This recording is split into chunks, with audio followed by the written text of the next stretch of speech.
জুলাইয়ের দ্বিতীয় সপ্তাহেই আমরা রাজনৈতিক কমিটির মিটিংয়ে যখন শুনতে পেলাম প্রতিদিন আহত নিহত অলরেডি শুরু হয়ে গেছে, বুলবুল ভাই বললেন আমরা মেডিকেল টিম গঠন করলাম একেবারে সংগঠনের কেন্দ্রীয়ভাবে, এবং সেখানে দায়িত্ব দেওয়া হলো ঢাকা মহানগরীর 2 মহানগরীকে সমন্বয় করে প্রতিদিন যারা আহত নিহত হচ্ছে তাদের ট্রিটমেন্টের ব্যাপারে কি কি করতে হবে পুরো গাইড দেওয়া হলো। এবং আজকের আলোচনায় আপনারা সেটা বলেছেন যে সেই সিদ্ধান্তের ভিত্তিতে এনডিএফ অসাধারণ ভূমিকা রেখেছেন এই আহত জুলাই যোদ্ধাদের পাশে দাঁড়াবার জন্য।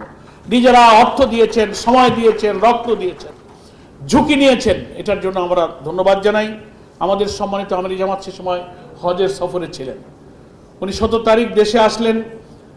আমরা 18 তারিখে রাজনৈতিক কমিটির বৈঠক করেছি এবং সাংবাদিক সম্মেলন করেছি। 19-20 তারিখে ডাক্তার তাহের ভাই আমি আমাদের বাড়িতে ঘেরাও করে সব গ্রেফতার করে নিয়ে যাওয়া হলো। আন্দোলন তখন উত্তাল রূপ ধারণ করেছে। আমরা ঢাকার কেন্দ্রীয় কারাগারে বসে সব শুনতে পাচ্ছি, খবর পাচ্ছি।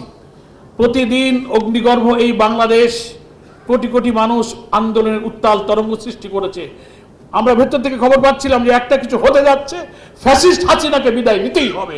কারাগারের মধ্যে একটা দারুণ রকম পরিস্থিতি তৈরি হয়েছিল, এবং সেক্ষেত্রে আহত নিহতদের পাশে জুলাই যোদ্ধা হিসেবে এনডিএফ এর নেতা কর্মীরা যেভাবে কাজ করেছেন, সেবা দিয়েছেন, আমরা পরেও জেনেছি, এখন আরও জানলাম। আমরা আপনাদের প্রতি অনেক কৃতজ্ঞতা জানাই।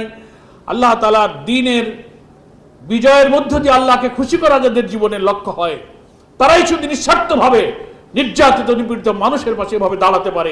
এনডিএফ তারই একটা উজ্জ্বল উদাহরণ বাংলাদেশে তৈরি করেছে। আমি মনে করি বিলম্ব না করে জুলাই বিপ্লবে যেসব চিকিৎসকরা সাহসী ভূমিকা পালন করেছেন, জুলাই সনদ, জুলাই ডিক্লারেশন, জুলাই চার্টার হতে যাচ্ছে।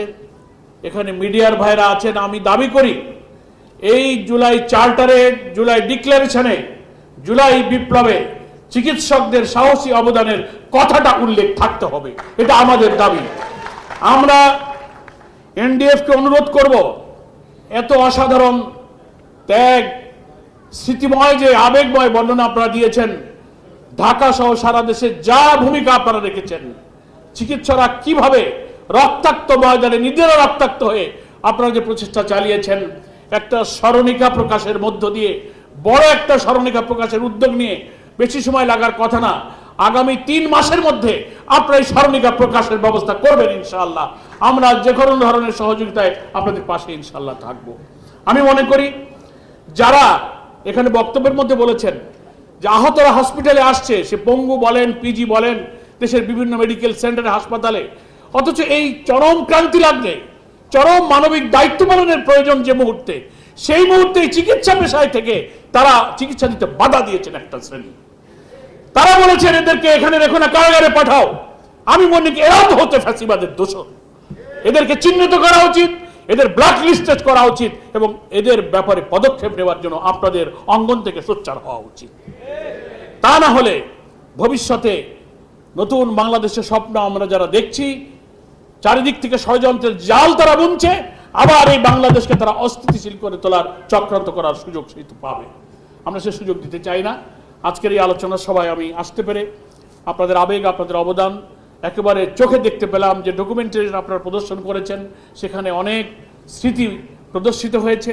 এগুলো আমি মনে করি এনডিএফ এর শাখায় শাখায় ছড়িয়ে দিয়ে এই আলোচনা সবসময় অব্যাহত রাখা উচিত, এবং আল্লাহ তাআলা দ্বীনের জন্য, হকের পথে নতুন বাংলাদেশের জন্য জামাত ইসলামী যে জাতীয় ঐক্যের ডাক দিয়েছেন, এনডিএফ এর মাধ্যমে হাজার হাজার চিকিৎসকদেরকে সেই ডাকে সংগঠিত করে এনডিএফকেই হতে হবে বাংলাদেশের ডাক্তারদের প্রকৃত প্রতিনিধি, প্রকৃত নেতৃত্বশীল, প্রতিনিধিত্বশালী সংগঠন হিসেবে এনডিএফকে গড়ে উঠতে হবে।